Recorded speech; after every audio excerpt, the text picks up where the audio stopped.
Vamos a continuar, tenemos unas 4 o 5 charlas más. La idea es que sean igual cortas, pero que aprovechemos a sacarles también todo el jugo a eso y a pues, hacer las preguntas que tenemos. Entonces, continuamos precisamente con un tema interesante y con otro de los graduados de nuestro programa UniGIS y pues en realidad colaborador muy cercano para nosotros aquí en la Universidad de San Francisco.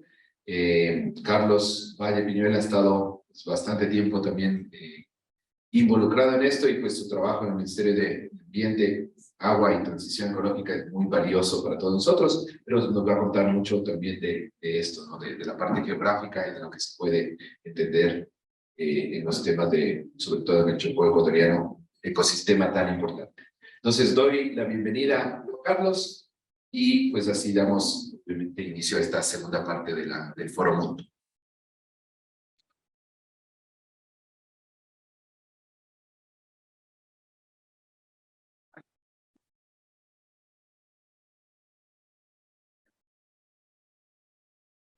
Días con todos, con todas. Muchas gracias, Leo, por esta presentación. Yo les voy a presentar hoy el tema de mi tesis de maestría de UniGIS. Soy biólogo y, pues bueno, me he vinculado un poco con estos temas de información geográfica. El tema es la pérdida y fragmentación de hábitat en el Chocó ecuatoriano, implicaciones en la distribución de anuales amenazas. Ya. La charla se va a manejar de esta forma. Vamos a hablar un poco sobre la introducción, la metodología que utilicé, los resultados y finalmente un poco de discusión y conclusiones finales. Primero, el Chocó ecuatoriano. El Chocó ecuatoriano es una región biogeográfica, es una provincia biogeográfica de la segunda más grande que tiene el Ecuador, después de la región amazónica. Comprende el área bajo 300 metros sobre el nivel del mar aproximadamente, tiene zonas planas como zonas de gradientes altitudinales, lo cual le da, y también unas características climáticas muy interesantes, lo cual le da es una zona de alto endemismo de especies, es decir, que hay especies únicas para esta zona. Hay especies que cruzas un río, encuentras una especie, cruzas el río, está una especie completamente diferente. Es una zona realmente muy importante para la conservación. Sin embargo, también nos presenta este escenario de aquí. El Chocó es una de las zonas también muy amenazadas que tenemos aquí en Ecuador. Toda esta provincia biogeográfica que le vemos aquí enfrenta muchísimas amenazas, entre estas la deforestación por cambio de uso de suelo. Cuando uno entra a esta zona es muy común ver plantaciones enormes de hectáreas de cultivos de palma africana, cultivos de, cacao, banano también. Este tema que es preocupante también, el tema de nuevas concesiones mineras, que podemos ver aquí cómo se solapan con la provincia biogeográfica, y pues también la deforestación por aprovechamiento del recurso madero. Ya, ahora, un poco sobre los anfibios, un poco sobre las especies con las que trabajé. Originalmente se plantearon 13 especies, las cuales sus ocurrencias estaban dentro de la provincia biogeográfica del Chocó. También la delimitación de esta provincia biogeográfica se hizo en función del mapa de ecosistemas del Ecuador, publicado por el MAE en 2013. ¿Ya? Entonces, finalmente trabajé de las 13 que se seleccionaron originalmente, con 10 de ellas, ya que permitían hacer un modelado de nicho ecológico con los suficientes números de registros de potencia. ¿Ya? Vemos aquí las especies con las cuales trabajé. Esta parte de aquí es un dato interesante sobre la publicación de la lista roja de anfibios del Ecuador, que salió en el año 2021, en donde nos dice que a nivel general el 13% de las especies de anfibios están en peligro crítico, es el color rojo que tenemos aquí. En vulnerable el 23%, en peligro de desaparición el 23% y vulnerable el 21%. Con esas tres categorías fue con las que se seleccionó a las especies dentro de del Chocó. ¿Ya? También este dato de que es importante, las mayores amenazas que se identificó en este estudio del 2021 fueron la agricultura, transporte, actividades productivas y deforestación. Ya. Listo. Un poco sobre pérdida y fragmentación de hábitat. La pérdida y fragmentación de hábitat es el proceso mediante el cual, por una serie de actividades, el mosaico en general del hábitat se va disminuyendo y sus parches se van aislando mucho más unos de otros, perdiendo la conectividad. ¿Ya? Hay muchas discusiones realmente sobre el tema de pérdida y fragmentación de hábitat. La pérdida de hábitat puede ocurrir sin que exista fragmentación, digámoslo así, porque la fragmentación como tal es tener un espacio concreto y dividirlo en dos y se va, o irlo dividiendo en más pedazos. Es como se va fragmentando el hábitat. Pero si se pierde completamente esto, no existiría fragmentación, sino solamente una pérdida de hábitat. Entonces también se consideró esto para este estudio. Ya, las preguntas de investigación que guiaron esta tesis era cuáles son los ecosistemas en el Chocó ecuatoriano mayormente afectados por la pérdida y fragmentación de hábitat, cuál es el efecto de la pérdida y fragmentación de hábitat en el Chocó ecuatoriano frente a la distribución de anuros amenazados y de qué forma afecta esta pérdida y fragmentación a la pérdida de población de anuros.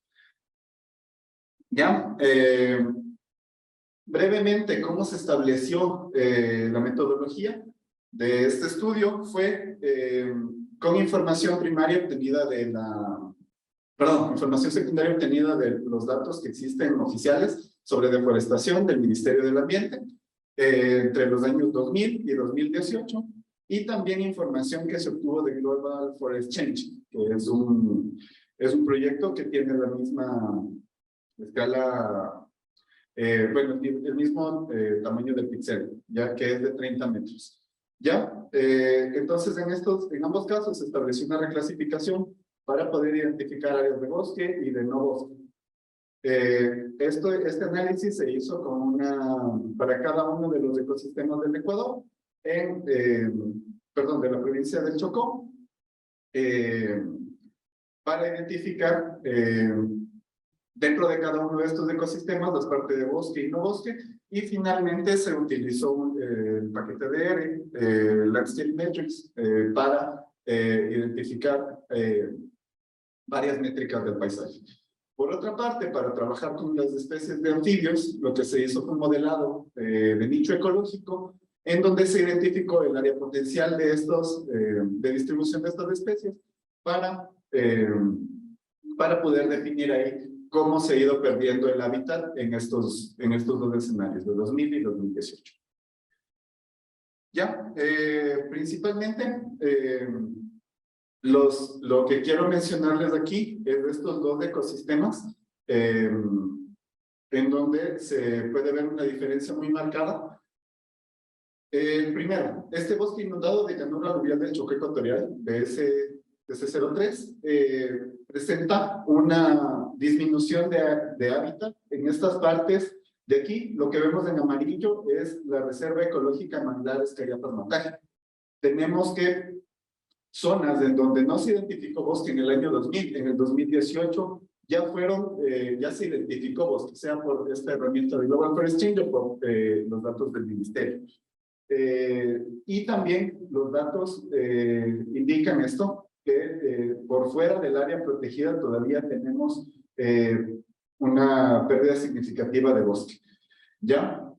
Por otra parte, en otra área protegida, que es la Reserva Ecológica Mache Chindul, en el ecosistema del bosque siempre verde estacional, Piemontano de Cordillera Costera del Chocó, tenemos un escenario diferente. Esta es una zona en donde existen árboles bastante grandes y la tala no ha cesado, a pesar de que existe como tal una estrategia de conservación que es un área protegida. Ya, por otra parte, en términos de fragmentación, tenemos estos otros dos ecosistemas, que es el bosque siempreverde de tierras bajas del Chopo Ecuatorial y el bosque siempreverde estacional de tierras bajas del Chopo Ecuatorial, en donde tenemos donde se identificó la mayor diferencia en cuanto al número de parches. Cómo se ha perdido bosque y esto cómo ha separado los fragmentos de bosque que existían en estos ecosistemas. Ya, ahora con el tema de anfibios, de los anuros, bueno, vamos a pasar, en estos, se identificó en estas especies, me faltó señalar aquí, Atelopus elegans también, que es uno que entró en el análisis, ¿cuáles son los anfibios en donde se presentó mayor pérdida de bosque y la mayor cantidad de parches de bosque? Ya, aquí tenemos el Atelopus elegans, en donde existen 2000 parches de bosque de hasta 170 hectáreas y una pérdida de 113.6 hectáreas. También, en el caso de Atelopus mindoensis, una pérdida de 36.96 hectáreas, pero lo preocupante en esta parte de aquí es la pérdida de 1300 parches de bosque entre 21 y 25 hectáreas. Como tal, en Pristimantis donatissimus no se identificó una pérdida de parches de bosque, sino una disminución del hábitat para esta especie. Y pues bueno, ya les voy a contar por qué es esto preocupante. Y finalmente, con Pristimantis tenebrionis, es otra especie con la que se identificó una disminución muy importante, que se perdieron más de 3.500 parches de bosque de hasta 100 hectáreas, con una pérdida de bosque de 43 hectáreas. ¿Ya? ¿Qué es lo que pasa con la pérdida de estos parches de bosque y por qué se priorizó en estos pequeños parches de bosque relativamente? Es que existe mucha teoría de la pérdida y fragmentación de hábitat, que te dice que en estos parches de bosque es en donde se concentra la mayor cantidad de biodiversidad. Hay varios estudios en donde te indica que en donde existe un evento de fragmentación y pérdida de hábitat, y también existen actividades que están causando esto, las poblaciones de anfibios, así como de otros taxones, se agrupan en estos pequeños parches de bosque. Y perder estos pequeños parches es perder una gran cantidad de biodiversidad.